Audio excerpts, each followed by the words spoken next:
मैं इंतहाई अदब के साथ गुजारिश करता हूँ कि हुजूर किबला सैयदी मुर्शदी जिगर गोश है सुल्तानुल आरिफीन, जिगर गोश है बानी इस्लाही जमात, कायद इनकलाब, चीफ एडिटर मानामा मिरतुल आरिफीन, मरकजी सेक्रेटरी जनरल इस्लाही जमात, निगाह बुलंद, सुखन दिल नवाज, जां पुरसोज हजरत साहिबजादा सुल्तान अहमद अली शाह मद्दसुल अक़दस तशरीफ रखें, मेहरबानी।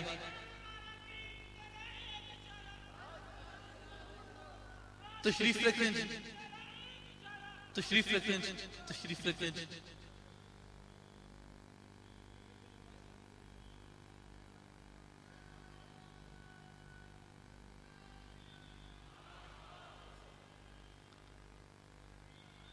नहमदहु व नुसल्ली अला रसूलिहिल करीम, अम्मा बाद फ़अऊज़ु बिल्लाहि मिनश शैतानिर रजीम, बिस्मिल्लाहिर रहमानिर रहीम।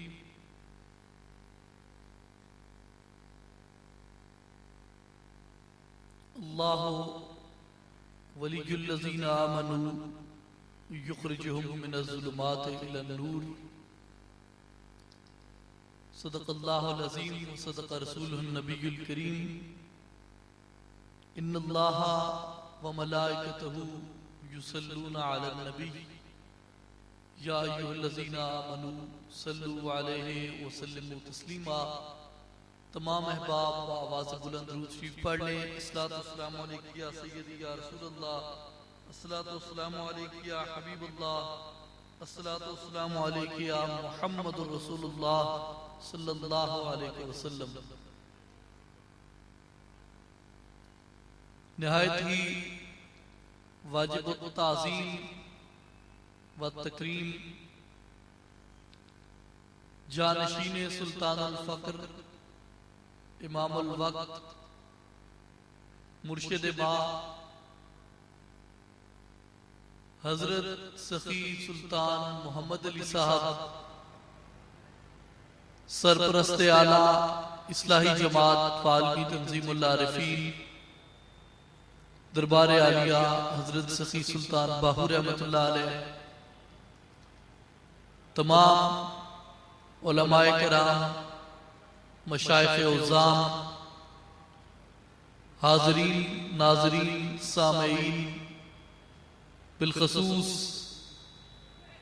मेरे तहरीकी साथियों, अस्सलामु अलैकुम व रहमतुल्लाहि व बरकातुहू। मैं सबसे पहले तमाम अहलियाने कराची को माहे रबीउल अव्वल की मुबारकबाद पेश करता हूं कि इस अज़मतों, बरकतों और रिफ़ातों वाले माह मुक़द्दस में इमामुल अंबिया, सरवर दो जहां मुहम्मदुर रसूलुल्लाह सल्लल्लाहु अलैहि वसल्लम की ज़ाते बाबरकात को अल्लाह ताला ने अपनी ज़ात और अपने नूर की वाज़े बुरहान बनाकर इस जमीन पे इस कायनात में मबूस फरमाया और हमें ये शर्फ अता फरमाया कि हमने उनकी गुलामी का तोप अपने गले में सजा के अपने लिए बख्शिश की सनद मुहैया की। इसके बाद आज के इस अज़ीमुश्शान मिलादे मुस्तफ़ा सल्लल्लाहु अलैहि वसल्लम के खूबसूरत इनेकाद पे मैं इस्लाही जमात वालमी तंजीमुल आरिफीन कराची डिवीजन के तमाम ओहदेदारान, अराकीन और कारकुनान को दिली मुबारकबाद पेश करता हूं और ये यकीन करता हूं कि जितने भी हजरात सुल्तानुल आरिफीन हजरत सुल्तान बाहू के आस्ताने आलिया की दावत पे इस पुरवकार तकरीबे सईद में तशरीफ लेके आए हैं, वो जब यहां से जाएंगे तो उससे मुख्तलिफ होंगे जब वो यहां पे आए थे। लेकिन उसके लिए एक छोटी सी शर्त है और वो शर्त मैं एक मिसाल के साथ वाज़ेह करना चाहता हूं कि बर्तन अगर उल्टा है तो वो 10 साल भी पाइप के सामने पड़ा रहे, वो कभी भर नहीं सकता। लेकिन अगर उसका रुख सीधा कर दिया जाए और उस बर्तन को सीधा करके उस पाइप के सामने चंद लम्हे रखा जाए तो वो बर्तन भर जाता है। हमारे दिल बर्तनों की मिसल है। शर्त यह थी कि हम अपने दिल का बर्तन सीधा करके बैठे। अगर दिल का बर्तन सीधा हुआ तो मेरा ये यकीन है, बल्कि यकीन कामिल है, बल्कि हक्कुल यकीन है कि सुल्तानुल आरिफीन हजरत सुल्तान बाहू रहमतुल्लाह अलैह के उस फैज़े सुल्तानी के बहरे बेकरार की ज़द में और उस रहमत के साए में आने वाला कोई भी बर्तन खाली नहीं लौट सकता।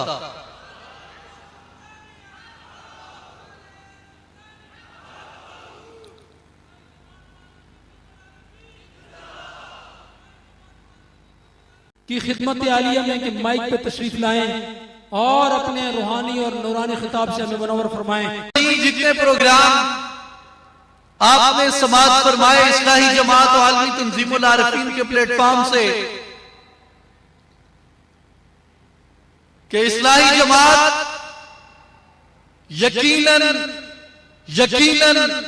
यकीनन एक खानकाह से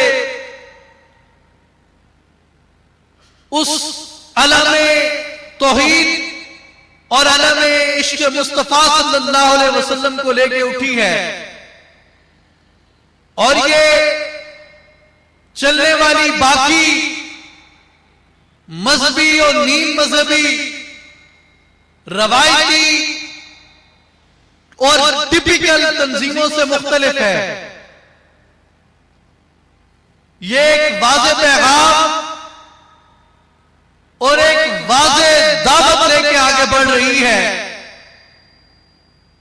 कि इससे वाज़ेह और कौन सा पैगाम हो सकता है कि ये इंसान को उसकी मेराज हकीकी तक पहुंचने की दावत देती है और इस बात का पैगाम बिला तफरीक और बिला तकसीम फिरका और मसलक, बिला तकसीमो बिला तफरीक किसी कौम या मजहब या लिसानियत के सिर्फ आलम इंसानियत के दायरे को सामने रखते हुए ये एक पुरअमन इस्लामी इखलाकी और इंसानी मुआशरे की तख्लीक की और उसकी तशकील की दावत देती है और जिसका बुनियादी दस्तूर यही है कि सबसे पहले इंसान अपने मकाम असली से और अपनी हकीकत से आशना हो और ये अपने सामने सबसे पहले अपने वजूद का तयन करे कि मुझे अल्लाह ताला ने किस वजूद में हकीकी तौर पे अशरफुल मखलूकात होने का लक़ब अता फरमा के, अपनी खिलाफत का ताज मेरे सर पे सजा के और अपनी नयाबत का सेहरा मेरे माथे पे सजा के इस दुनिया में जिस वजूद के साथ मुझे अशरफुल मखलूकात होने का लक़ब अता फरमाया है, मेरा वो वजूद कौन सा है, सबसे पहले इस बात का तयन करे और फिर ये इस बात का तयन करे कि मेरा जो वजूद इंसान कामिल है, मेरा जो वजूद इंसान हकीकी है, क्या ये जिंदा हालत में है या मुर्दा हालत में है, क्या ये सोया हुआ है या बेदार है, ये जुल्मत और तारीकियों में गिरा हुआ है या ये अल्लाह के नूर से मुनव्वर है।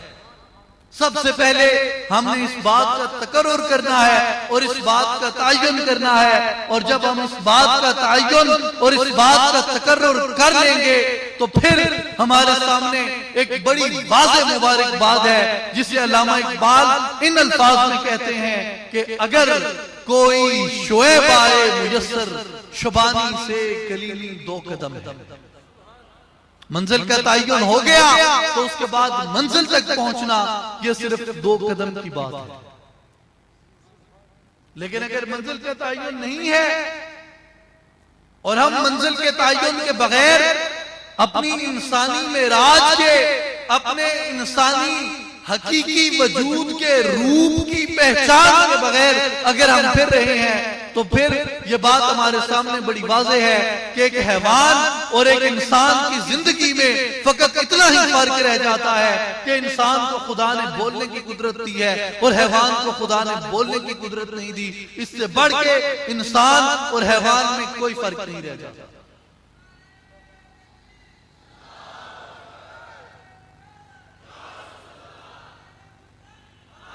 जैसा कि उसकी मैं एक मिसाल आपको देता हूं। आप बोलने को छोड़ दें, बोलने को छोड़ दें, बाकी आप तमाम हरकत और सकनात का, तमाम मूवमेंट्स का आप तज्जिया करें। इंसान क्या करता है और हैवान क्या करता है। इंसान खाता है, इंसान पीता है, इंसान सोता है, इंसान जागता है, इंसान चलता फिरता है, इंसान झगड़ता है, इंसान मोहब्बत करता है और इंसान अपनी अफजाइश नस्ल करता है और खुदा की तस्बीह बयान करता है। ये इंसान की हरकत और सकनात हैं सारी जिंदगी की। अब हैवान भी खाता है, हैवान भी पीता है, हैवान भी सोता है, हैवान भी जागता है, हैवान भी चलता फिरता है, हैवान को भी गुस्सा आए झगड़ लेता है, हैवान भी प्यार करता है, हैवान भी अपनी अफजाइश नस्ल करता है और हैवान भी खुदा की तस्बीह बयान करता है। अब आपके पास क्या मायार रह गया सिवाय इसके कि इंसान बोल सकता है और हैवान नहीं बोल सकता। इसके अलावा आपके पास मायार ही नहीं रह जाता इंसान और हैवान की तफरीक करने का। अगर यही मायार है,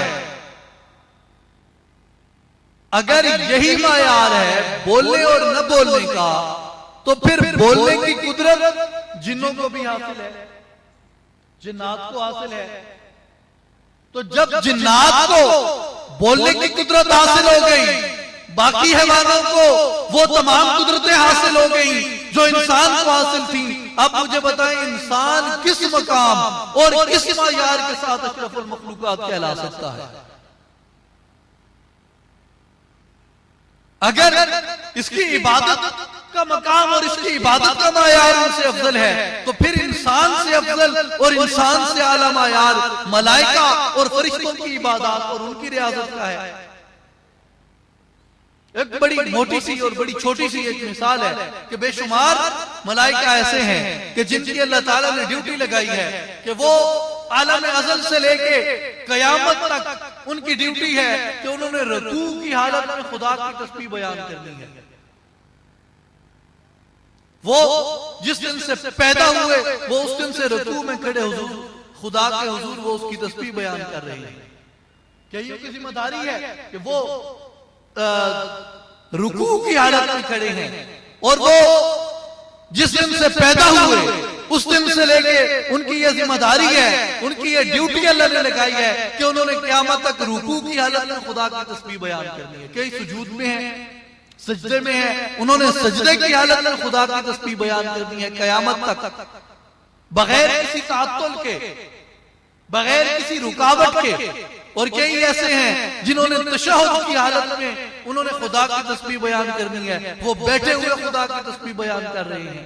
अब मुझे बताएं कि क्या हम बगैर किसी तसलसल के रुके, बगैर किसी ताअत्तुल के, बगैर किसी रुकावट के अपनी सारी जिंदगी एक ही लय में खड़े हुए या बैठे हुए या रुकू की हालत में या मुसलसल नमाज पढ़ते हुए या मुसलसल तस्बीह करते हुए गुजार सकते हैं?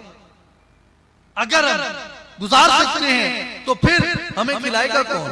जब हम खाएंगे तो जाहिर है हमारी इबादत में ताअत्तुल पैदा होगा, हमारा वो तसलसल टूट जाएगा।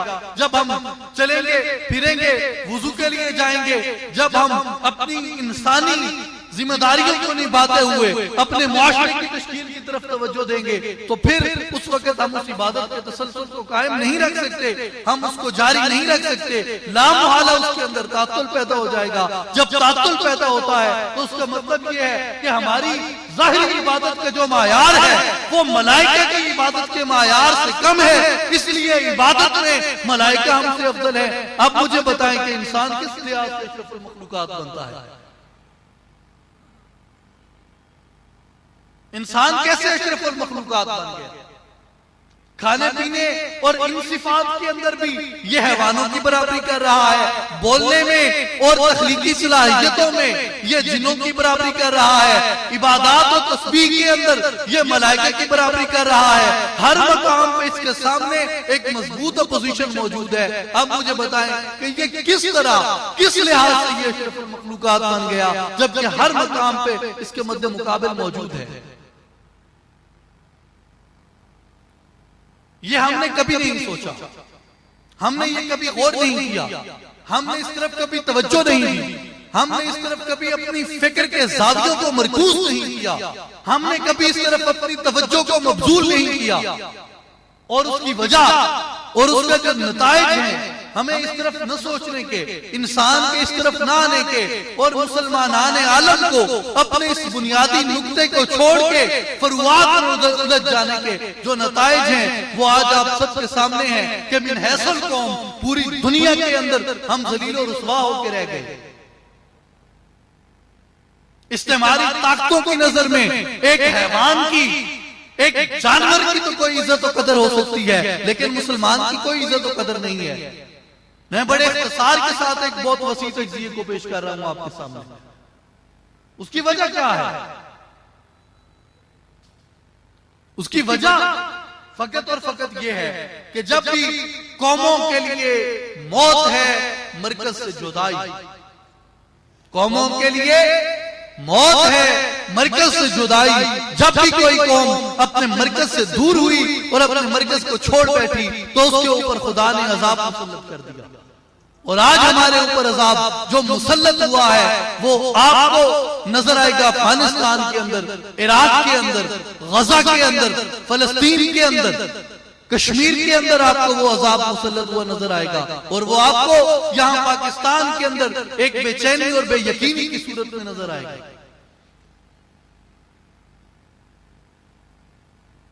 इसलिए इस्लाही जमात और आलमी तंजीमुल आरिफीन जो दरबार आलिया हज़रत सुल्तान बाहू से एक पैगाम लेके चली हैं, वो फकत ये लेके चली हैं कि आए, सोचो, फिक्र करो, अपने तदब्बर और अपने शऊर को जरा बेदार करके सोचो कि ये सारा कुछ हमारे साथ क्यों हो रहा है। लोग कहते हैं हम साइंस के मैदान में पीछे रह गए, आपने एटम बम बना लिया और क्या आपने साइंस को सीख लगाने थे। दुनिया की इकोनॉमी आपके हाथ में, आप तेल बंद कर दें दुनिया की सर्वाइवल खत्म हो जाएगी। आप कहते हैं कि हमारे पास वसाइल नहीं। दुनिया के तमाम निजाम को जहां भी चले जाएं, जहां भी आप जाके देख लें, इस निजाम को कौन चला रहा है, इसको कौन वाच कर रहा है, इसके पीछे कौन से दिमाग बैठे हुए, वो मुसलमानों के दिमाग है। लेकिन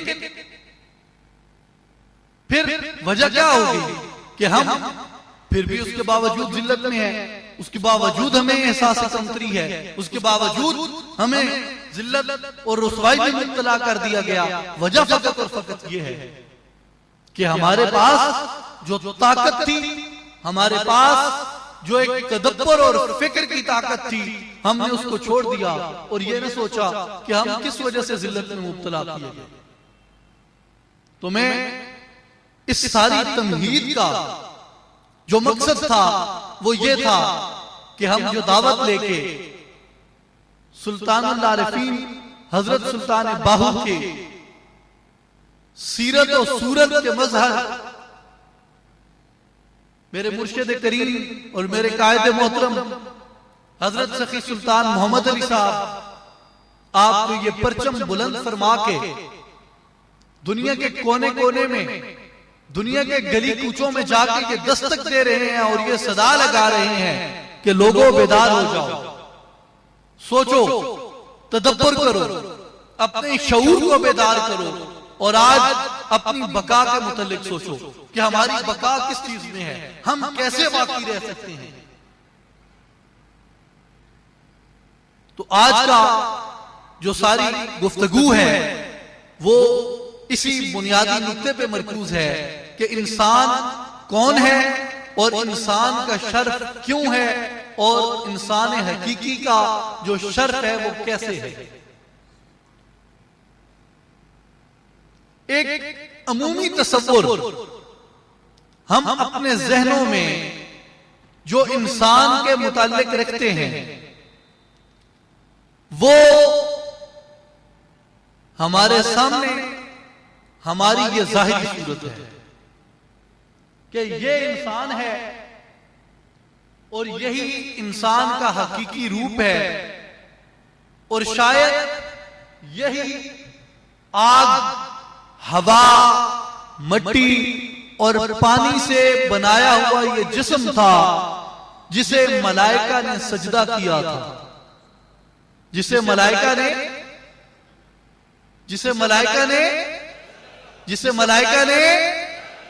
सजदा किया था।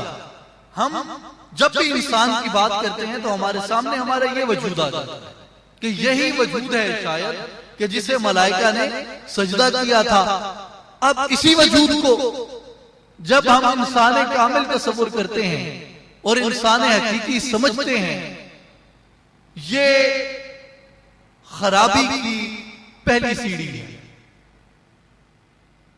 ये खराबी की पहली सीढ़ी है। अब एक बहुत बड़ा सवाल जन्म लेता है कि फिर इंसान कौन है? फिर इंसान कौन है? मैं इसी के ऊपर आपको पहले अपना मौक़िफ़ वाज़ेह कर देता हूं, फिर मैं अपने उस मौक़िफ़ पे आपकी खिदमत में दलाइल पेश करूंगा। मौक़िफ़ ये है कि इंसान का जो ये जिस्म है ये इंसान हकीकी नहीं है, बल्कि ये इंसान हकीकी का लिबास है। जो इंसान हकीकी है वो इंसान का दूसरा वजूद है जो कि इस जिस्म के अंदर पोशीदा है और जिसे हम रूह कहते हैं, जिसको हम रूह कहते हैं। वो इंसान का हकीकी वजूद है और वही इंसान हकीकी है। अब कैसे वो इंसान हकीकी है? उसके ऊपर सबसे पहली दलील जो मैंने गालिबन पिछले साल भी इसी स्टेज से आपकी खिदमत में अर्ज की थी कि एक शख्स है, फर्ज कर लें कि उसका नाम है कोई भी आप नाम, सुल्तान अहमद अली, आप सुल्तान अहमद अली को सुल्तान अहमद अली उस वक्त तक कहेंगे, उस वक्त तक कहेंगे जब तक सुल्तान अहमद अली के जिस्म में रूह मौजूद है। आप इसे सुल्तान अहमद अली कहेंगे। मिसाल ले लें, सुल्तान अहमद अली आ रहा है, सुल्तान अहमद अली जा रहा है, सुल्तान अहमद अली को अंदर लेके जा रहे हैं, सुल्तान अहमद अली को बाहर लेके आ रहे हैं, सुल्तान अहमद अली गुस्ल कर रहा है, सुल्तान अहमद अली कपड़े पहन रहा है। भाई सब सुल्तान अहमद अली के लिए दुआ करें। सुल्तान अहमद अली गड़े में उतर रहा है। ये सारा कुछ सुल्तान अहमद अली ये कब तक होता रहा? जब तक इस जिस्म में रूह मौजूद थी। अब ये इसका पहला मरहला था। अब दूसरा मरहला ये शुरू हुआ कि रज़ाए इलाही से और हुक्म खुदाबंदी से जिस्म से रूह परवाज कर गई, जिस्म से रूह परवाज कर गई।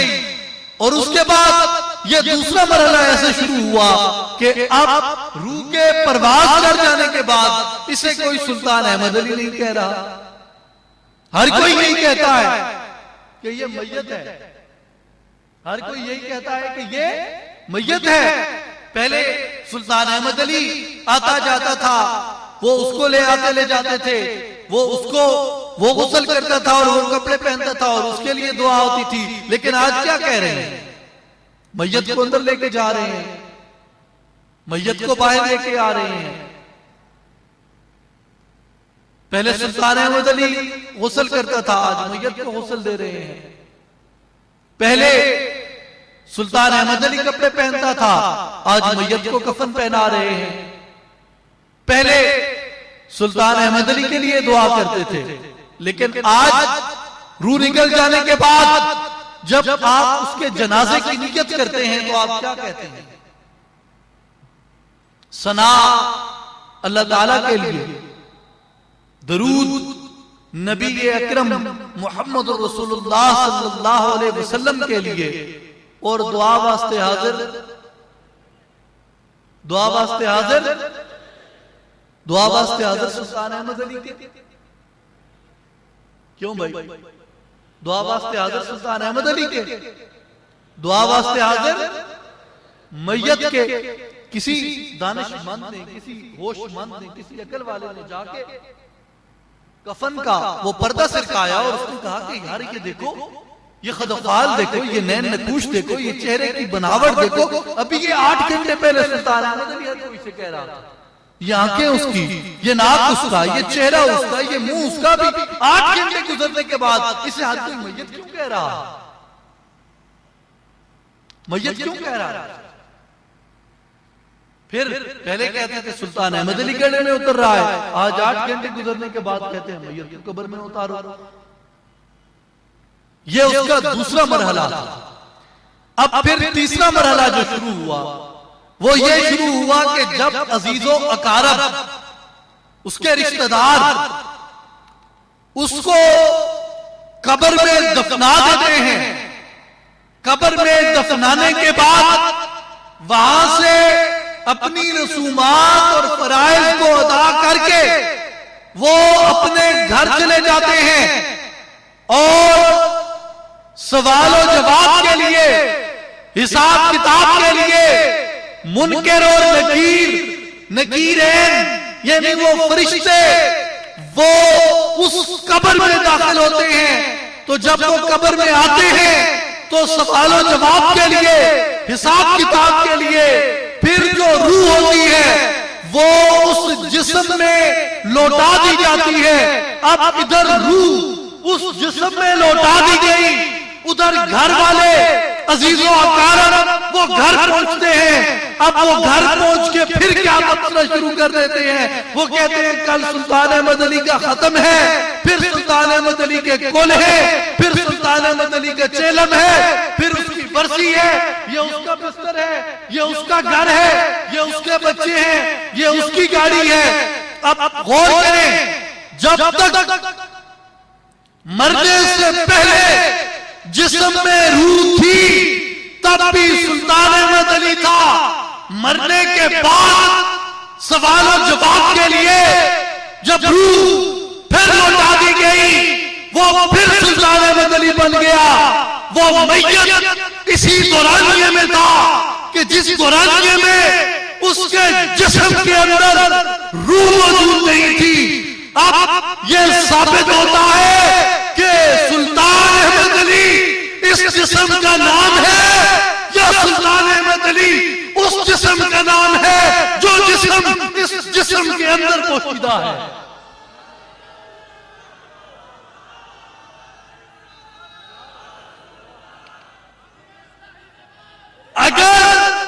अगर सुल्तान अहमद अली इस जिस्म का नाम है तो फिर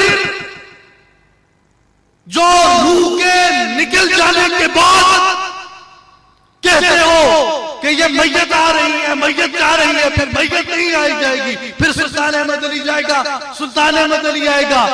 फिर जब गुस्ल दोगे तो मैयत को नहीं सुल्तान अहमद अली को गुस्ल दोगे।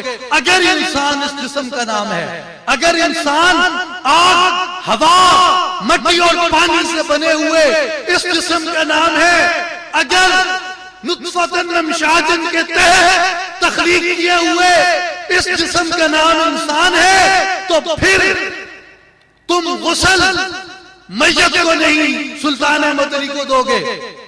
फिर कफन मैयत को नहीं कफन सुल्तान अहमद अली को पहनाओगे। फिर दुआ वास्ते हाजिर मैयत के नहीं, फिर दुआ वास्ते हाजिर सुल्तान अहमद अली के होगे। फिर कब्र के अंदर तुम मैयत को नहीं, कब्र में तुम सुल्तान अहमद अली को दफनाओगे। यह इस बात को साबित करता है कि सुल्तान अहमद अली इस जिस्म का नाम नहीं है। इनायत नाम नहीं है जो आपके सामने बैठा है, ताला इस जिस्म का नाम नहीं है जो आपके सामने बैठा है, हाजी जाहिद इस जिस्म का नाम नहीं है जो आपके सामने है। आपको जो भी नाम है आपका, वो आपका नाम, वो आपका इस जिस्म का नाम नहीं है, बल्कि वो आपकी रूह का नाम है। क्यों कि रूह है तो आपको आपके नाम से मुखातिब किया जाएगा, लेकिन अगर रूह परवाज़ कर गई है तो फिर हर कोई मैयत है, उसके नाम से उसको मुखातिब नहीं किया जाएगा। जब उसके नाम से मुखातिब नहीं किया जाएगा तो इसका मतलब क्या निकला कि फिर ये जिस्म है, ये इंसान कामिल है, ये मैयत है। फिर ये जिस्म क्या बना, क्या बना भाई, क्या बना? मुझे कादरी साहब की तरह हाथ ना उठवाने पड़े, आपकी बड़ी मेहरबानी। फिर ये जिस्म क्या बना, ये जिस्म क्या बना? मैयत। अब आप खुद तसव्वुर करें कि हमने इंसान किसे समझ रखा है। हम अपनी सारी जिंदगी इंसान के लिए सर्फ करते हैं, इंसान के लिए बसर करते हैं या मैयत के लिए बसर करते हैं। हमारी इबादतों का, हमारी रियाजतों का, हमारी कारोबार का, हमारी दुनियावी ख्वाहिशात का मरकज और महवर, हमारी सियासत का, हमारे सोशल वर्क का, वो सारे का सारा, वो उसका महवर और मरकज वो कौन है? वो इंसान है या मैयत है? हम किसके लिए सारा कुछ करते हैं? मैयत के लिए। यार ठंडे दिल से सोचे, ठंडे दिल से सोचे कि क्या इस मैयत के लिए खुदा ने हमें पैदा किया था? क्या मैयत में और इंसान में तफरीक ही नहीं है? ये थी एक दलील। और दूसरी दलील वो है सैयदना आदम अलैहिस्सलाम, जिन्हें फरिश्तों ने, मलाइका ने सजदा किया था। हजरत आदम अलैहिस्सलाम का वजूद ऐसे तैयार नहीं हुआ था कि खुदा ने कहा कुन और मुजस्मा आदम बन गया। नहीं, उसका एक साइंसी पीरियड गुजरता है, उसका एक दौरानिया है और बड़ा तवील दौरानिया है। हजरत आदम अलैहिस्सलाम को जो सजदा किया मलाइका ने,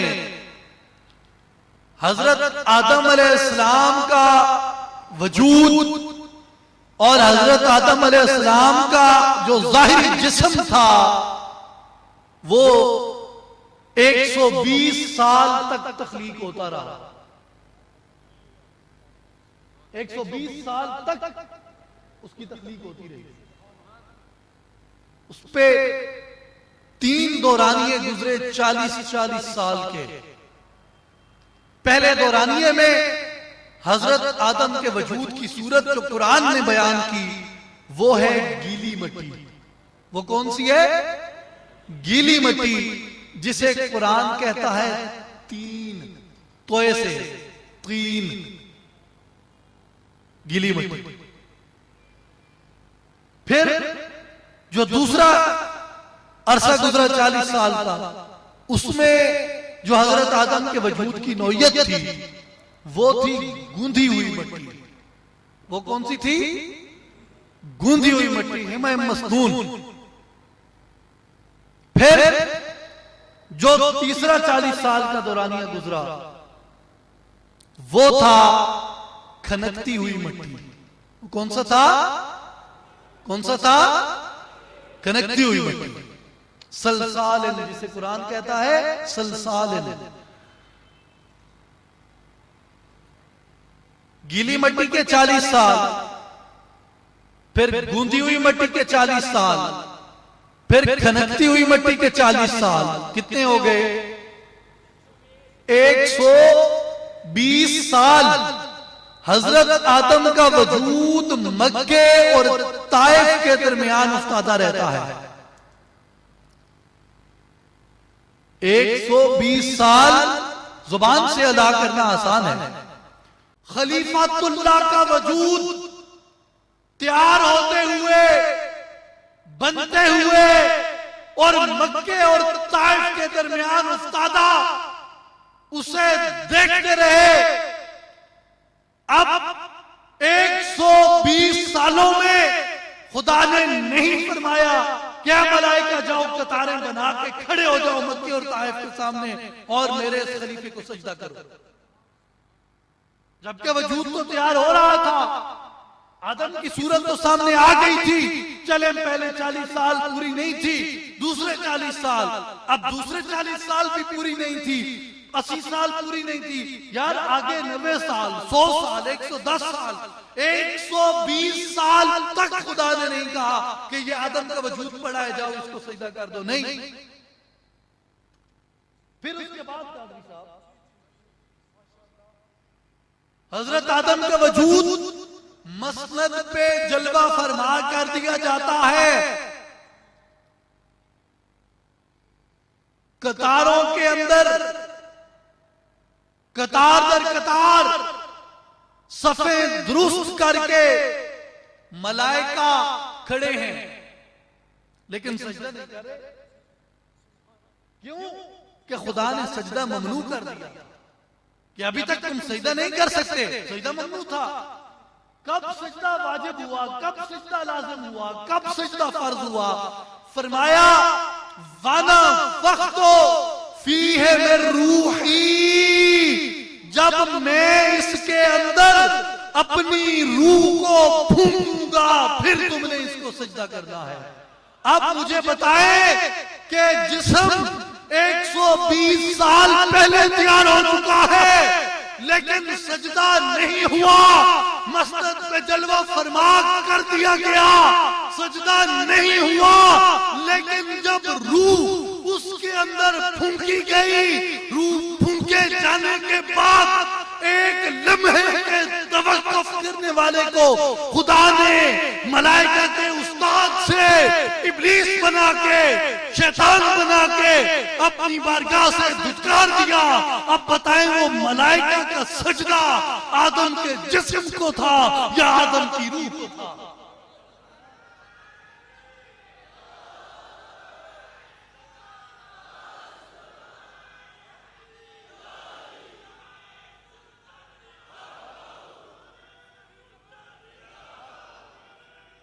वो सजदा आदम के जिस्म को था या आदम की रूह को था? आदम की, इंसान की रूह को था सजदा। अगर इंसान के जिस्म को सजदा था तो फिर पहले जो 120 साल गुजरे उनमें सजदा क्यों न करवाया गया? फिर 120 साल गुजरने के बाद जो उसे मस्जिद में जलवा फरमा किया गया, उस वक्त सजदा क्यों न करवाया गया? सजदा तो उस वक्त करवाया गया जब उसके जिस्म में अल्लाह ने रूह को फूंक दिया, उसके बाद उसमें सजदा हुआ। बल्कि रूह के बारे में भी फरमाया, वनफ़ख़्तु फ़ीहि मिन रूही, या मुतकल्लिम, फरमाया जब मैं इसके अंदर अपनी रूह को, अब मैं बहरहाल इसकी तशरीह में नहीं जाता, बात किसी और तरफ निकल जाएगी।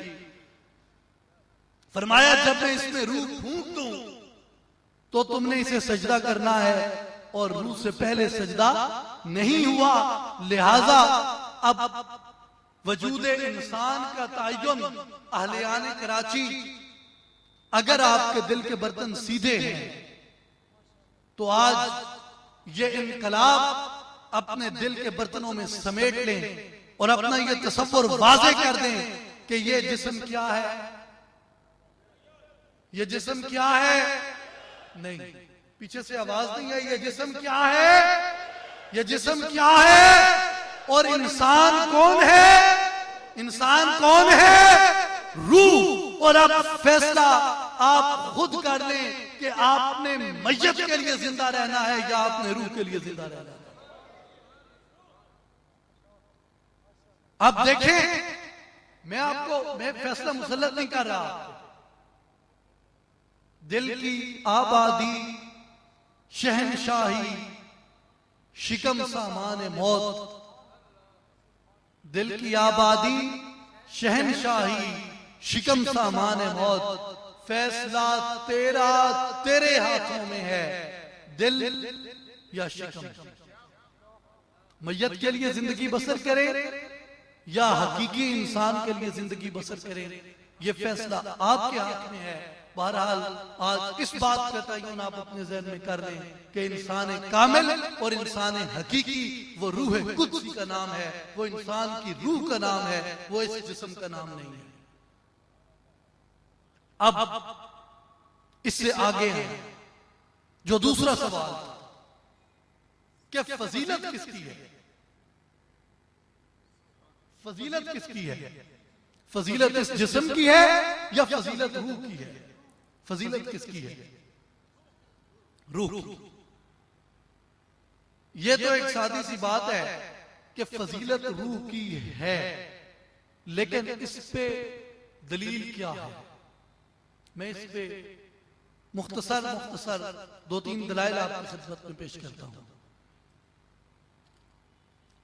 एक तो ये कि एक बच्चा पैदा हुआ जो सिर्फ 5 या 10 सेकंड जिंदा रहा, 5-10 लम्हे जिंदा रहा, उसने सिर्फ 5-7 सांसें ली।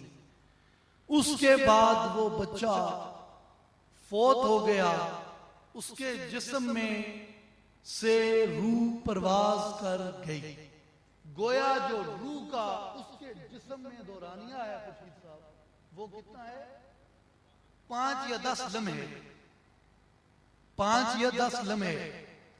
अब इन 5-10 लम्हों में जो रूह ने उसके जिस्म में कयाम किया था, उस 5-10 लम्हे छोड़े, एक लम्हा, उसकी एक सांस है। 5-10 तो चलो गिनती लंबी हो जाती है, 1 2 3 4 5 6 7 8 9 10, उसको मुख्तसर कर।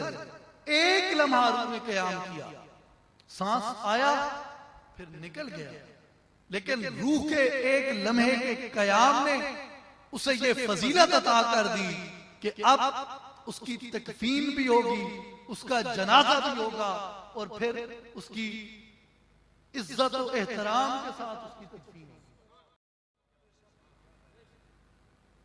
ठीक है, ऐसा ही है ना। मैं बड़ा एक सतही सा मसला है, आप अपनी रोजमर्रा जिंदगी में अपने कुर्बो जवार में अपनी देखते होंगे आप कि एक लम्हा का कयाम रूह का इस बदन के अंदर इतनी फजीलत दे गया कि उसकी बात तकद्दुस तकफीन भी होगी, उसका जनाजा पढ़ना फर्ज है, बेशक किफाया है, लेकिन उसका जनाजा पढ़ना फर्ज है, और उसकी बात तकरीम तकफीन तदफीन जो है वो भी फराइज है।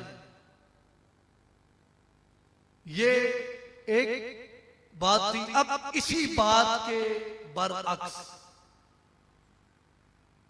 एक बच्चा ऐसा पैदा हुआ कि जिसके जिस्म में रूह एक लम्हे के लिए भी दाखिल नहीं हुई और वो मुर्दा हालत में पैदा हुआ, तो उस बच्चे के ऊपर सिवाय उसकी तदफीन के क्या कोई फराइज या वाजिबात हैं?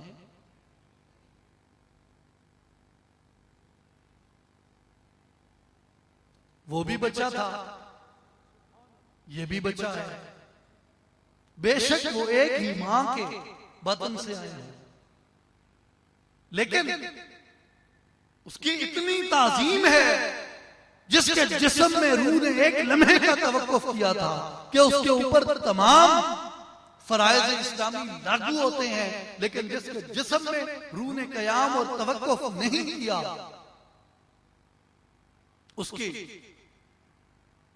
ऊपर कोई फराइज वो वाजिब नहीं होते, वो फर्ज नहीं होते। अब पता ये चला कि फजीलत इस जिस्म की फजीलत इस जिस्म की नहीं है। अगर फजीलत इस जिस्म की होती तो दोनों बच्चों को बराबर की तकदीस दी जाती, दोनों बच्चों को बराबर की ताजीम दी जाती। जब ताजीम में फर्क आ गया, जब फराइज और वाजिबात के अंदर फर्क रख दिया गया, तो वो फर्क बुनियादी तौर पे इस मसले को समझाने के लिए रखा गया कि इंसान अपनी रूह से गाफिल, इस बात को, इस हकीकत को तू समझ ले कि तेरी जो वक़्त है, तेरी जो अज़मत है, तेरा जो तकद्दुस है, तेरी जो तकरीम है, तेरे जो आदाब है, वो तेरी रूह की वजह से है, वगरना इस जिस्म के आदाब नहीं है, इस जिस्म की वो अज़मत नहीं है। क्यों कि रूह है तो ये अजीम है, रूह नहीं है तो इसकी अज़मत भी फौत हो जाती है। ये एक मिसाल थी। अब दूसरी मिसाल है। अल्लाह ताला इस मरहले से हर इंसान को महफूज रखे, बल्कि हर जानवर को भी, हर जी रूह को, जिसको भी औलाद का शऊर है, रिश्तों का शऊर है, अल्लाह ताला उसे इस इम्तिहान से महफूज रखे। मैं जिसकी मिसाल देने जा रहा हूं, मिसाल ये है कि खुदा न खास्ता एक नौजवान वो फौत हो जाता है या उसकी शहादत हो जाती है, जो भी आप उसे कह ले, नाम दे ले, यानी वो इस दारे फानी से रुखसत हो जाता है, तो उसके जिस्म को ज्यादा से ज्यादा कोई कितने घंटे बर्दाश्त करता है? 4, 8, 10, 24, 36, 48, 52, 56, 60 कितने घंटे उसे अपने यहां बर्दाश्त करता है? फिर कहते हैं खुद ही घर वाले कह रहे होते हैं, उसका बाप कह रहा होता है, उसका भाई कह रहा होता है, उसकी मां कह रही होती है कि जल्दी करें, जल्दी करें, जल्दी करें, इसकी तदफीन की जल्दी करें, इसके जनाजे की जल्दी करें, ताखीर हो रही है। तो अब बुनियादी तौर पे देखना यह है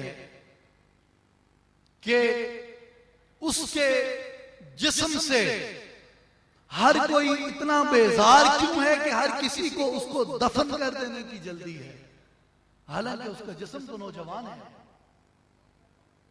वजह फकत यह है कि उसके जिस्म से, उसके इस अरबा अनासिर के पिंजरे से, आग, हवा, मिट्टी और पानी से बने हुए इस जिस्म से उसकी रूह परवाज कर गई है। लिहाजा उसका जो ये जिस्म है, इसको उसके तमाम अजीजों अकारब अपने लिए एक बोझ तस्वुर करते हैं और कहते ये हैं कि इसको जाके दफना दो। इसके बरअक्स, अच्छा इसमें मैं एक दो बातों का इजाफा कर दूं कि वो नौजवान वो घर का करता धरता है, वो घर का मालिक है, घर का सारा निजाम वही चला रहा है। इसके बावजूद उसकी रूह के निकल जाने के 8, 10, 12, 24, 36 घंटों के बाद कहते हैं भाई इसको दफना दो। इसके बरअक्स एक बुजुर्ग हैं जिनकी उम्र 150 साल है, जिनकी उम्र 150 साल है, ना वो खा सकते हैं, ना वो पी सकते हैं, ना वो सुन सकते हैं, ना वो बोल सकते हैं, ना वो देख सकते हैं, ना वो सोच सकते हैं। उनको आर्टिफिशियल तरीके से फीड किया जा रहा है, लेकिन सिर्फ ये है कि उनकी सांस कुदरती तरीके से चल रही है, क्योंकि अभी तक उनके जिस्म में रूह मौजूद है। उनका कोई दुश्मन भी हो, क्या इखलाकियात इस बात की इजाजत देती है कि उनको जाकर जिंदा दफना दो? इस हालत में उनको दफना दो कि अभी उसके अंदर रूह मौजूद है। क्या दुनिया का कोई मजहब, दुनिया की कोई इखलाकियात, दुनिया का कोई इंसानी रवैया, क्या वो इस बात की इजाजत देता है? अब एक तरफ एक जवान को, घर के करते धरते को, जो घर पे बोझ नहीं था बल्कि घर की रौनक था, उसे दफनाते हुए आप जल्दी कर रहे हैं। लेकिन एक ऐसा शख्स यकीनन जो बुजुर्ग होगा, उसकी खिदमत करना एक सवाब का काम है, लेकिन कुछ परेशानियों और मसाइल की वजह से शायद वो घर वालों के लिए बोझ भी हो वो बुजुर्ग, लेकिन उसके बावजूद उनको कोई क्यों नहीं दफनाता जाता? क्यों? कि उसकी वक़्त नौजवान इसलिए खत्म हो गई क्योंकि उसके जिस्म से रूह परवाज कर गई थी। और इस एक बेकार बुजुर्ग की जो अजमत है और इसको जो न दफन करने की जो एक रुकावट है सबसे बड़ी, वो ये है कि उसके जिस्म में अभी तक रूह मौजूद है। लिहाजा अब फजीलत का तयन आप खुद कर लें कि फजीलत इस जिस्म की वजह से है या फजीलत रूह की वजह से है। अगर फजीलत इस जिस्म की वजह से है तो फिर नौजवान को मसाले लगा के घर में रखना चाहिए और उस बुजुर्ग को वो जब बीमारी के उस आलम में पहुंचे तो उसे जाके दफना देना चाहिए। लेकिन अगर हकीकत और तकद्दुस और तकरीम वो रूह की है तो फिर आप उस नौजवान को दफना देंगे। क्यों? कि जिस्म से रूह परवाज कर गई। और उस बुजुर्ग को रखेंगे क्यों? कि अभी उसके जिस्म में रूह मौजूद है। दोनों मज़ाहिब के, हिंदू धर्म के अंदर भी और इस्लाम के अंदर भी, अगर वो जाके जला देते हैं, क्या उनका मजहब इस बात की इजाजत देता है कि वो जाके किसी ऐसे इंसान को दफना दे, ऐसे इंसान को जला दे कि जिसके जिस्म में अभी रूह मौजूद है? वो नहीं करेंगे। लेकिन इसी तरह उसके इस्लाम में आप मिसाल लें कि किसी के जिस्म में रूह है तो हम उसे जाके नहीं दफनाते। क्यों? कि रूह उसके तकद्दुस के दिफा के लिए सबसे बड़ी एक चीज है जो उसके जिस्म में अभी मौजूद है। तो इसलिए हमारे अंदर जब इंसान का मायार और इंसान का जो एक उसकी फजीलत के जो असबाब हैं, जब हम उनकी तरफ ही न सोच रहे हैं न देख रहे हैं, आप मुझे बताएं कि हमारे अंदर इंसानियत की कदर कैसे आएगी? जब हम एक मैयत को इंसान समझते हैं और दुनिया के अंदर आप देखें कि ये जो मुआशरा दुनिया में है, मैं बड़ी जिम्मेदारी के साथ और एक सोशल फर्द होने की हैसियत से, एक इमरानी फर्द होने की हैसियत से इस मुआशरे का मैं जिम्मेदारी से ये बात करता हूं कि जो मुआशरा हम इन अजसाम से और इन दिमागों से और इन अफकार से तश्कील देने की कोशिश करते हैं, इसे इंसानी मुआशरा नहीं कहा जा सकता, ये मैयत का मुआशरा है। क्यों कि इंसान के मुआशरे की तश्कील की तो कोई बात ही नहीं करता, यहां सिर्फ मैयत की तश्कील की बात होती है।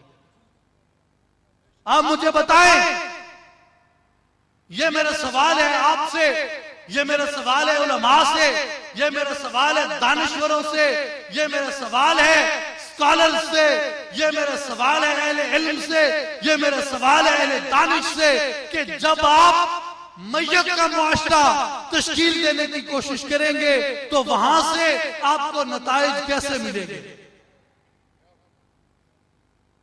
क्या इंसान मैयत के मुआशरे से आपको इंसानी नताइज मिल सकते हैं? एक शख्स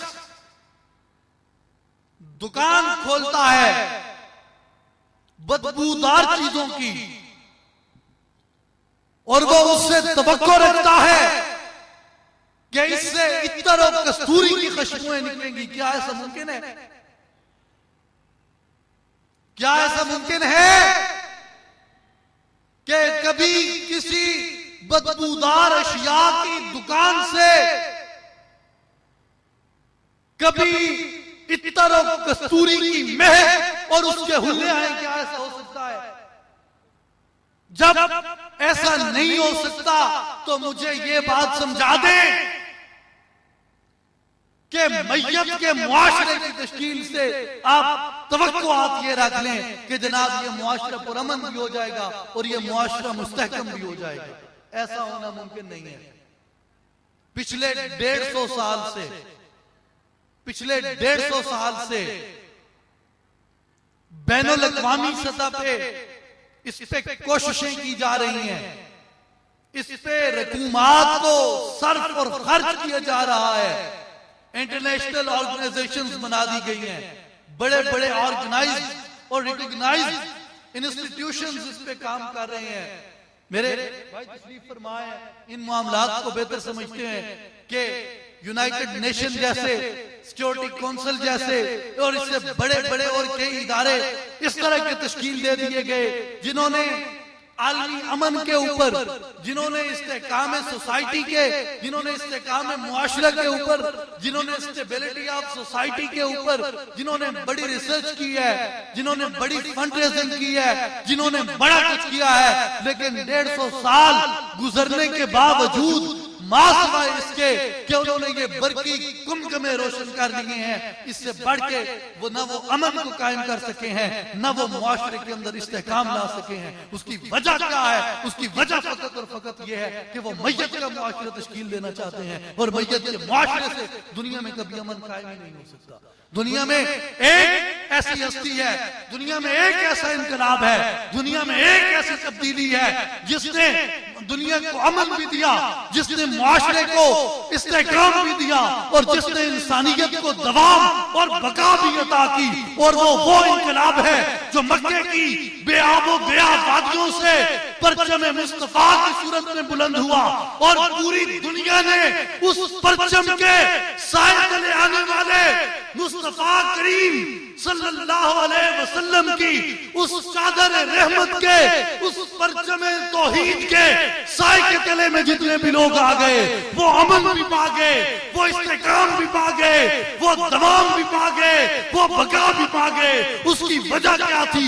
क्या अलैहिस्सलाम ने सिर्फ उनकी मैयत में, उनके ज़ाहिरी जिस्म में इनकलाब या तब्दीली नहीं लाई थी।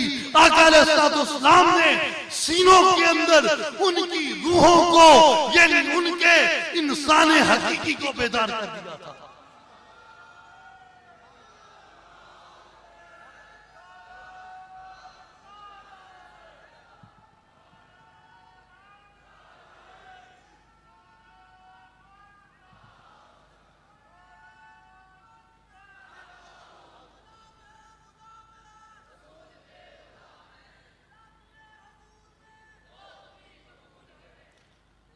वो जो इस्तेकाम था, वो जो दवाम था, वो जो बका थी, वो जो अमन था, वो मैयत के मुआशरे से नहीं था, बल्कि आपने अपनी निगाह करम से अपनी निगाह फजल से, अपनी निगाह रहमत से, अपनी निगाह तवज्जो से, अपनी निगाह इल्तिफात से आपने उनकी रूहों को, उनके इंसान हकीकी को जिंदा कर दिया था।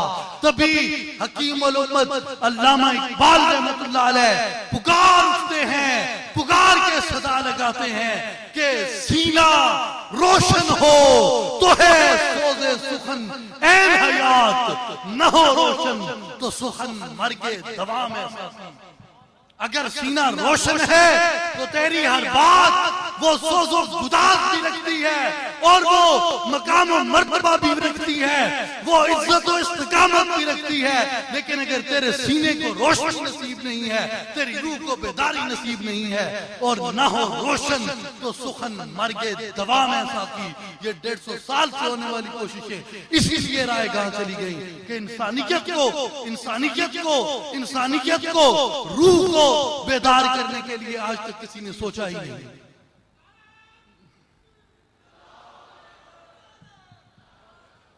मेरे भाइयों आए, ये दावत है, सिलाए आम है यारान मुक्तदा के लिए, तमाम अहलियान कराची को। ये सुल्तान अल आरिफीन हजरत सुल्तान बाहू की तरफ से मुस्तफा करीम इमाम उल अंबिया सल्लल्लाहु अलैहि वसल्लम के उस मिशन और उस परचम की ये दावत है कि आए और आज अपनी इंसानियत को बेदार करें, क्योंकि इस वक्त जो मादियत का अजदहा है वो अपने जहरीली जहर से वो इस दुनिया के इस्तेहकाम को बहुत हद तक तबाह कर चुका है और उसका थोड़ा सा मरहला अभी बाकी है। लेकिन ये जो थोड़ा सा मरहला अभी बाकी है, इसमें हमने अपने जज्बों को मांद नहीं होने देना, हमने अपने बलबलों को काम नहीं होने देना, हमने अपने अज़म को पस्त नहीं होने देना और हमने अपने हाथ से यकीन और उम्मीद का दामन छूटने नहीं देना। उठे और वो कुव्वत हमारे सामने है जो रूह की कुव्वत है, जो रूहानियत की कुव्वत है, उस कुव्वत का दामन थाम के आज मादियत के उस अजदहा के मुंह पे वो काली झरप लगा के उसकी जहर को बेअसर किया जा सकता है। लेकिन उसके लिए जरूरत है कि आप सबके अंदर, हम सबके अंदर वो तहरीक पैदा हो, वो बलबला पैदा हो, वो जुस्तजू पैदा हो, वो आरज़ू पैदा हो, वो तमन्ना पैदा हो कि जो हमारे दिल की दुनिया को आबाद करके, हमारे सीने को रोशन करके हमारी रूह को जिंदा और बेदार कर दे। लोग दुनिया में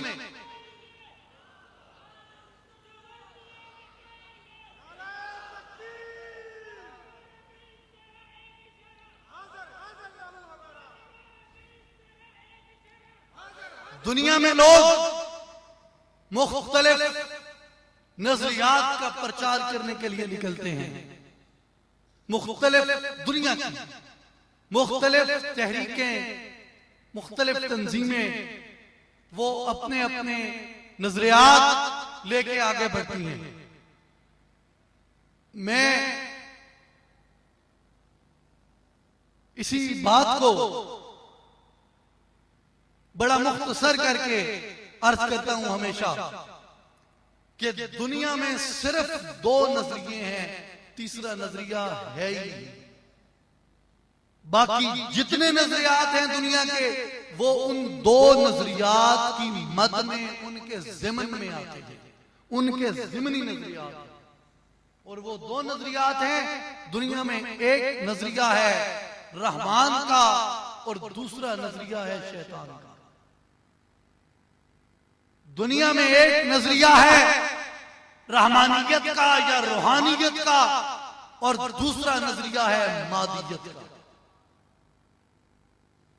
जिसे हजरत सुल्तान बाहू रहमतुल्लाह अलैह इन अल्फाज में कहते हैं कि दुनिया में एक नजरिया है बायजीद का और एक नजरिया है यजीद का। एक बायजीद का नजरिया है, एक यजीद का नजरिया है मेरे भाइयों। और इस बात को हम वाज़ेह तौर पे समझ चुके हैं। हमारे तफहीम और हमारे इदराक में यह बात आ गई कि इंसान हकीकी जिसका नाम है, उसकी परवरिश, उसकी तालीम और तरबियत, उसकी नशो नुमा, उसकी खुराक का ख्याल, उसके इलाज मुआवजे का बंदोबस्त और उससे हकीकी मुआशरे की तश्कील करना, ये नजरिया रूहानियत है, ये नजरिया रहमानियत है और ये नजरिया रहमान है। लेकिन उसे तर्क कर देना, उसे भुला देना, उससे गाफिल हो जाना, उसे छोड़ देना, उसे तर्क कर देना, उससे गफलत बरतना, उसे भूल जाना, उसे दानिस्ता या नादानिस्ता मुंह मोड़ लेना, मुंह फेर लेना, ये मादियत का नजरिया है, ये शैतानियत का नजरिया है, ये नफसानियत का नजरिया है और ये शैतान का नजरिया है। इसलिए मेरे भाइयों, मेरे दोस्तों, मेरे बुजुर्गों, मेरी माओ, मेरी बहनों, आओ आज इस्लाही जमात दरबार आलिया हजरत सुल्तान बाहू रहमतुल्लाह अलैह से इस दावत को लेकर चली है, इस पैगाम को लेकर चली है कि खुदारा दुनिया को आज इस चीज से बेदार किया जाए और दुनिया को आज ये जाके वाशगाफ अल्फाज में खोल खोल कर ये बताया जाए कि लोगों आओ अपनी हकीकत को पालो, हकीकत को पाके तो कामयाब हो जाएंगे, लेकिन अगर हकीकत से महरूम रह गए तो नाकामी और जिल्लत और रुसवाई जो हमारा मुकद्दर बन चुकी है, ये मजीद इसी तरह हमारे ऊपर मुसल्लत रहेगी। मेरे भाइयों, मेरे दोस्तों, आए यही दावत है और यही पैगाम है कि आज आप इस हकीकत को समझें और इसको आगे पहुंचाने के लिए आए और इस्लाही जमात में और आलमी तंजीमुल आरिफीन में शामिल होके इस नजरिए से अपने नफ्स का तज़किया करें, अपने कल्ब का तस्फिया करें, अपनी रूह को जिंदा और बेदार करें और अपने सीने को रोशन करें। हजरत सखी सुल्तान मोहम्मद अली साहब आप यही दावत लेके, यही पैगाम लेके आप दुनिया के कोने कोने में जा रहे हैं कि जो पैगाम और जो रस्म हमें हमारे असलाफ ने सौंपी है, जिसकी तरफ इशारा करते हुए हकीमुल उम्मत अल्लामा इकबाल रहमतुल्लाह अलैह फरमाते हैं कि निकल कर खानकाहों से अदा कर रस्म शब्बीरी, निकल कर खानकाहों से अदा कर रस्म शब्बीरी, कि अब फकत अपने आप को अपनी मसनद तक, अपनी खानकाह तक महदूद करके न बैठो। फकत दम, तावीज, दागे और कंधे तक महदूद नहीं होना और फकत अपनी करामात के तज़किरे तक महदूद नहीं होना, बल्कि वो रस्म शब्बीरी, वो रस्म हुसैन और बायजीद, वो रस्म अवैस और बिलाल, वो रस्म सलमान और उमर, वो रस्म सिद्दीक और उस्मान और अली जो हमारे असलाफ ने हमें सौंपी है, हमने उसे आज आगे लेके बढ़ना है। और मैं एक बात आपको वाज़ेह तौर पे बता दूं कि अगर फकत अपनी पीरी का, अपनी मशाइखियत का चर्चा मकसूद होता तो यहाँ पे मैं करामात का बयान करता, मैं आपको इस फिक्र की दावत न देता।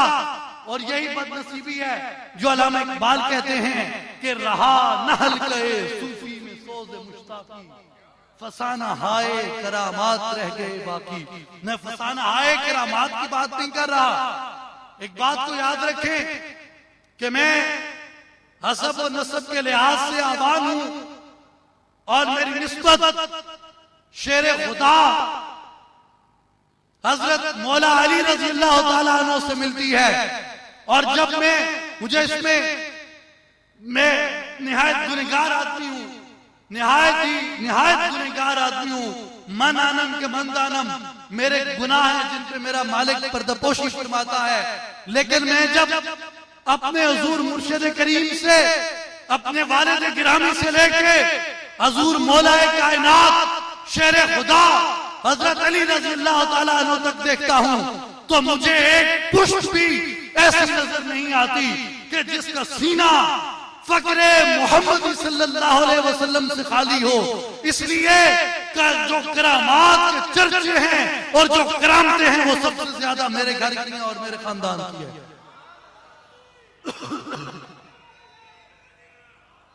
सबसे ज्यादा करामतें, सबसे ज्यादा करामतों के फसाने वो मेरे घर के हैं, मेरे आबाओ अजदाद के हैं, वो मेरे असलाफ के हैं। लेकिन मैंने आज करामत का बयान नहीं किया और न हम इस चीज के कायल हैं। इसमें कोई शक नहीं कि वली को खुदा ने ये कुदरत इख्तियार दी है कि वो सुन्नत अंबिया को जिंदा करते हुए अंबिया मौजूद का ज़हूर करते थे, वली करामत का ज़हूर करता है।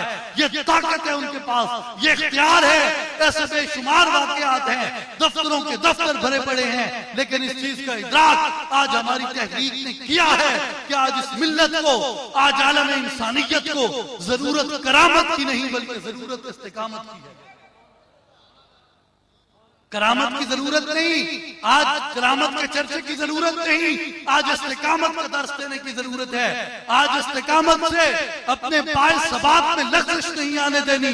जो हमारे ऊपर इम्तिहान खुदा ने मुकर्रर किए हैं, जो इंसानियत की तरफ से हम देख लें, मिल्लत इस्लामिया की तरफ से हम देख लें, अपने फर्द होने की हैसियत से अपने मुआशरती किरदार को हम देख लें, हमारे ऊपर जितनी भी जिम्मेदारियां हैं, हमारे ऊपर खुदा ने जितने भी तकाज़े मुकर्रर किए हैं, हमने इस्तिकामत के साथ, हमने साबित कदमी के साथ और अपने मुर्शिद करीम की उस चादर रहमत के, उस चादर शफकत के, उस चादर इनायत के साए तले और अपने मुर्शिद करीम की नजर करम के तले हमने पूरी इस्तिकामत के साथ आगे बढ़ना है। और मेरा ये यकीन है, मेरा ये यकीन कामिल है, मुझे इस बात का हक़ुल यकीन है कि शब गुरेज़ा होगी आखिर जलवे खुर्शीद से और ये चमन मामूर होगा नग़्मे तौहीद से।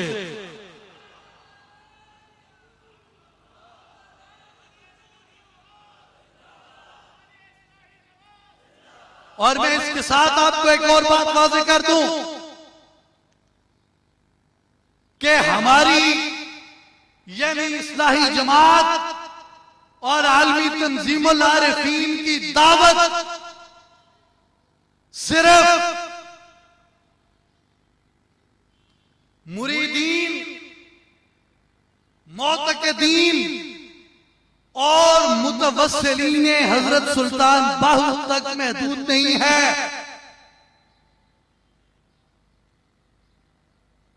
इस्लाही जमात और आलमी तंजीमुल आरिफीन की यह दावत सिर्फ अहले सुन्नत वल जमात लोगों तक महदूद नहीं है।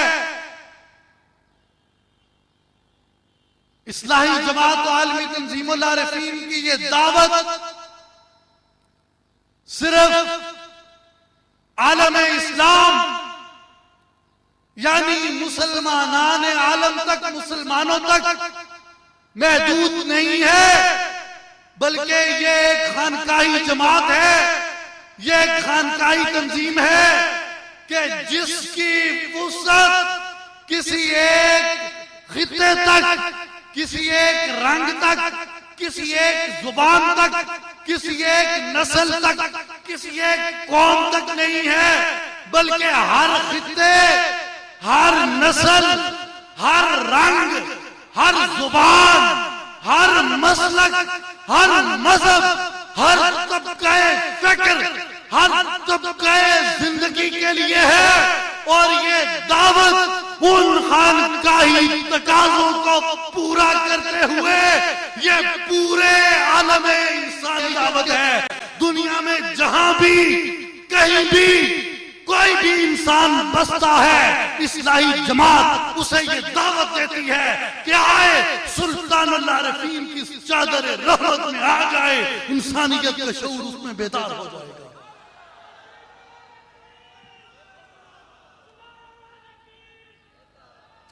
दुनिया की तमाम मजहबी, फिरका वाराना, मसलकी, लिसानी, सूबाई, मुल्की तकसीमों और तफरीकों से मावरा होके हम सारे आलम इंसानियत को इत्तेहाद की दावत देते हैं। जैसा कि अल्लामा इकबाल रहमतुल्लाह अलैह ने यूनाइटेड नेशन के हेडक्वार्टर जो स्विट्जरलैंड में है, जुनेवा की तरफ इशारा करते हुए यह कहा था कि मक्के ने दिया खाके जुनेवा को ये पैगाम। जुनेवा का ये क्लेम है United Nations, unite the nations, अक़वाम का इत्तेहाद। किसका इत्तेहाद? अक़वाम का इत्तेहाद। ये जुनेवा की सरजमीन कहते हैं। मक्का उसे क्या कहता है? मक्का कहता है मक्के ने दिया खाके जुनेवा को ये पैगाम, जमीयत अक़वाम या जमीयत आदम। तुम अक़वाम का इत्तेहाद चाहते हो, हम अफराद का इत्तेहाद चाहते हैं। तुम ये चाहते हो कि कौमें मुत्तहिद हो जाएं, जबकि मक्का मुकर्रमा का नजरिया ये चाहता है कि इंसानियत मुत्तहिद हो जाए। जिसे खुदा कहता है अल खल्क़ अयालुल्लाह, ये सारी मखलूक अल्लाह का कुंबा है। ये सारी मखलूक अल्लाह का कुंबा है। तो इस्लाही जमात और आलमी तंजीमुल आरिफीन की ये दावत है, आए हम सब खुदा का कुंबा है, तो आपस में झगड़ते क्यों हैं? दो बेटे हैं, वो आपस में झगड़ पड़ते हैं। दो बेटे आपस में झगड़ पड़ते हैं। अब कसूर जिसका भी हो, कसूर जिसका भी हो, बाप के नजदीक दोनों मुजरिम हो। बाप के नजदीक दोनों मुजरिम हो। क्या आप मेरी इस बात से इत्तेफाक करते हैं कि बाप के नजदीक वो दोनों मुजरिम होंगे? इत्तेफाक है ना आपको इस बात से? इत्तेफाक है ना? जुबान से बोले इत्तेफाक है ना? अब दो इंसान झगड़ पड़े, वो किसका कुंबा है? अल्लाह का। और वो दोनों खुदा के मुजरिम हैं या नहीं है? तो फिर सलूशन क्या है? बका किस में है? आए ये जो दावत इस्लाही जमात की है, इसे समझें। ये उस कुंबे को इकट्ठा करता है। वो फार्मूला है हमारे पास, इस्लाही जमात के पास, कि जो इसके साया रहमत में आ जाता है, ये मेरा नहीं, ये आरफों के सुल्तान और आरफों के बादशाह हजरत सुल्तान बाहू का ऐलान है कि हर के तालिब हक बवद मन हाज़िरम, के दुनिया में कहीं भी कोई भी किसी भी जगह पे किसी भी रंग व नस्ल का अगर अल्लाह का तालिब मौजूद है, फरमाया जे इब्तिदा तो इंतहा यकदम बरम सुल्तान बाहू के दरवाजे पे आ जाना उसका काम है, और अल्लाह की जात से वास्ता कर देना ये आरफों के बादशाह की जिम्मेदारी है। मेरे भाइयों, मेरे दोस्तों, यही दावत है कि खुदारा आए और खुदा का कुंबा होने की हैसियत से हम मुत्तहिद हो जाएं। और मैं आखिर में हस्बे दस्तूर यहां बैठे हुए अपने तमाम नौजवान साथियों और अपने नौजवान भाइयों को एक दावत देना चाहता हूं। बिलखसूस बुजुर्ग भी सारे मेरे मोहतरम हैं, नाराज मत होइएगा। मैं खासकर अपने नौजवान भाइयों से ये मुखातिब होकर कहना चाहता हूं कि दर जवानी तौबा करदन शेवाए पैगंबरी, जवानी में तौबा करना जवानी में अपने आप को अल्लाह की जात और उसकी दावत के लिए वक्फ करना, शेवाए पैगंबरी, ये अंबिया की सुन्नत है, ये पैगंबरों का शेवा है। दर ज़ईफ़ी गुर्गे सालिम नीशवत परहेज का। अगर तुम्हें ज़ईफ़ी का बुढ़ापे का इंतजार है कि यार बुढ़ापे में जाके तस्बीह पकड़ लेंगे, बुढ़ापे में भेड़िया भी जुल्म करना छोड़ देता है, तू सुधर गया तो क्या होगा। मेरे नौजवान भाइयों, मेरे नौजवान साथियों, ये जवानी खुदा की नेमत है और उसकी नेमत उसी के लिए सर्फ करें। ये जवानी के जो जज्बात, जवानी के बलबले, जवानी की धड़कने, जवान दिलों की धड़कने, जब ये खुदा के हुजूर सजदा रेज होती हैं और इज्जो न्याज से गिड़गिड़ाती हैं, तो खुदा को ये अदा बड़ी पसंद है। तभी तो अंबिया को इस उम्र में मुंतखब फरमाया। मेरी ये गुजारिश है अपने तमाम नौजवान भाइयों से, जो मुझे जानते हैं या नहीं जानते, मैं जिन्हें जानता हूं या नहीं जानता, जहां तक मेरी ये आवाज, मेरा ये पैगाम पहुंच रहा है, मेरी ये आपको दावत है कि खुदारा खुदारा खुदारा मेरे लिए नहीं, किसी लालच या हर्ष से नहीं, अल्लाह के लिए, खालिक के लिए, जिसने पैदा किया है उसके लिए, जिसने बनाया है उसके लिए, जिसने रिज़्क़ की जिम्मेदारी ली है उसके लिए अपनी जवानी को जाया मत करें। जब एक जवान उसकी दावत को लेकर निकलता है तो उसके अंदर देखें खुदा कितनी कुव्वत रख देता है और कितनी ताकत रख देता है। मैं यहां पे इसी मौजू को बड़ा वसी करने का मेरा दिल कर रहा है, लेकिन वक्त इंतहाई मुख्तसर है। मैं सिर्फ आपको ये कहना चाहता हूं कि एक पुरअमन जिसमें न कोई तकसीम है, न कोई तफरीक है, न कोई तबका है, न कोई फिरका है, न कोई तासुब है, न कोई तशद्दुद है, न कोई लड़ाई है, न कोई झगड़ा है।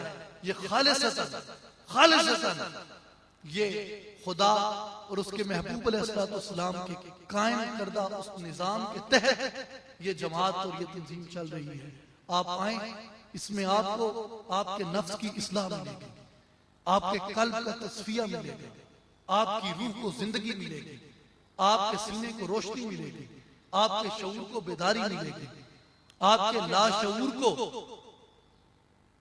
मार्फत और पहचान नसीब होगी, आपको कुर्ब व विसाले खुदाबंदी नसीब होगा, आपको इश्क मुस्तफा नसीब होगा, आपको वो खजाना लारे भी दिया जाएगा कि जिसको खुदा ने इस दुनिया के तमाम मसालिम का और इस दुनिया के तमाम मसाइब और मुश्किलात के एक हल की सूरत में, एक हल के तौर पे दुनिया पे पेश फरमाया। और वो क्या है जो मैंने अपने खुतबे में आयत करीमा तिलावत की कि अल्लाह ने कहा अल्लाह वलियुल्लज़ीना आमनू, जिन ईमान वालों को अल्लाह से दोस्ती नसीब हो जाती है, युखरिजुहुम मिनज़्ज़ुलुमात, अल्लाह उनको जुल्मत से, तारीकियों से, जहालत से निकाल लेता है, मुश्किलात और परेशानियों से निकाल लेता है और क्या करता है, इला नूर, अपने नूर रहमत की लपेट में ले लेता है। और इससे हमारे ऊपर एक सवाल पैदा हो जाता है कि फिर हम खुदा से दोस्ती कैसे पैदा करें, हम खुदा से दोस्ती कैसे पैदा करें। तो इस बात की तफसीर सुल्तानुल आरिफीन हजरत सुल्तान बाहू रहमतुल्लाह अलैह ने फरमाई। आप फरमाते हैं कि अल्लाह वलियुल्लज़ीना आमनू, इसमें अल्लाह जात जो है वो चूंकि अल्लाह के जाती नूर का नुमाइंदा है, इसलिए यहाँ इसमें अल्लाह मुराद होगा। अल्लाह वलियुल्लज़ीना आमनू, ऐसे ईमान वाले जो अपनी दोस्ती का रिश्ता इसमें अल्लाह जात के साथ लगा लेते हैं, इसमें अल्लाह जात उनका ऐसा दोस्त है, युखरिजुहुम मिनज़्ज़ुलुमात, जो उनको जुल्मत, तारीकियों, परेशानियों, मसाइब और मुश्किलात से निकाल देता है और किधर ले जाता है, इला नूर, अपने नूर की लपेट में ले लेता है। आप चाहे किसी मजहब से ताल्लुक रखते हैं, आप चाहे किसी मसलक से ताल्लुक रखते हैं, किसी मकतबे फिक्र से, किसी जुबान से, किसी तबका जिंदगी से ताल्लुक रखते हैं, आए इस्लाही जमात इन तमाम तफरीकों और तकसीमों से मावरा होकर आपको वो दावत इस्लाह पेश कर रही है। और जिसका अमली नमूना सुल्तानुल आरिफीन बुरहानुल वासिलीन हजरत सुल्तान बाहु रहमतुल्लाह अलैह की सीरत और सूरत के मजहर और आपके उस फक्र मुहम्मदी की मिरास के वारिस जानशीन सुल्तानुल फक्र हजरत सखी सुल्तान मोहम्मद अली साहब दामत बरकातुहुल आलिया आप तशरीफ फरमा है। और मेरी आप सबको, बुजुर्गों को भी, अपने भाइयों को भी, अपनी माओ बहनों को भी ये दावत है कि खुदारा खुद भी इस पैगाम को अपनाएं, इस दावत इस्लाह को अपनाएं और इसी बात को आगे भी जहां जहां तक आपकी आवाज पहुंच सकती है, अपने घर में, अपने अजीजो अकारब में, अपने दोस्त अहबाब में, अपने रिश्तेदारों में, अपने कुर्बो जवार में रहने वालों को आप उन तक ये दावत पहुंचाएं, आप उन तक ये पैगाम पहुंचाएं, ताकि अल्लाह ताला की तरफ से जो ये हिदायत का सिलसिला मुकर्रर किया गया है, ये खुदा की मर्जी और उसकी मंशा के ऐन मुताबिक ये आगे बढ़ता रहे और ये इंसानी मुआशरा मैयत के मुआशरे से निकल के हकीकी मानों में इंसानियत का मुआशरा बन जाए। मैं इन्हीं कलमात के साथ इजाजत चाहूंगा कि इलाही आरज़ू है अगर मंजूर हो जाए, इसमें अल्लाह से हर मोमिन का दिल पर नूर हो जाए। या रब दिले मुस्लिम को वो जिंदा तमन्ना दे जो कल्ब को गरमा दे, जो रूह को तड़पा दे, महरूम तमाशा को फिर दीदाए बीना दे। देखा है कि कुछ मैंने औरों को भी दिखला दे। व आखिर दावाना अनिल हम्दुलिल्लाहि रब्बिल आलमीन।